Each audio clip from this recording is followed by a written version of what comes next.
Hello viewers, welcome back to my channel. আজকে আমি নিয়ে এসেছি বাসন্তী পোলাওয়ের রেসিপি, যেটা আমার খুব ফেভারিট।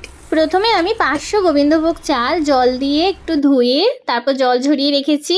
জল শুকনো হয়ে যাওয়ার পর এর মধ্যে দিয়ে নিয়েছি হলুদ গুঁড়ো, আদা বাটা, নুন, চিনি স্বাদ মতো, গরম মশলা গুঁড়ো আর ঘি।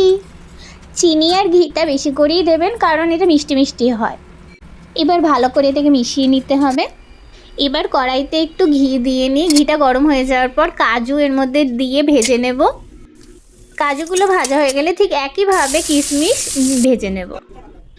এবার আবার কড়াইতে ঘি দিয়ে নিয়ে ঘিটা গরম হয়ে যাওয়ার পর গোটা গরম মশলা দিয়ে তার উপর আমরা মেখে রাখা চালটা দিয়ে দেব। একটু নেড়ে নিয়ে এবার জল দিয়ে দেবো। এবার ফোটাতে শুরু করব। ঘিয়ে ভাজা কাজু কিশমিশগুলো এর মধ্যে দিয়ে দেব। তারপরে নাড়তে থাকবো। থালা চাপা দিয়ে একটু সেদ্ধ করে নিলেই আমাদের ঝরঝরে basanti pulao ready. Okay viewers, bye by.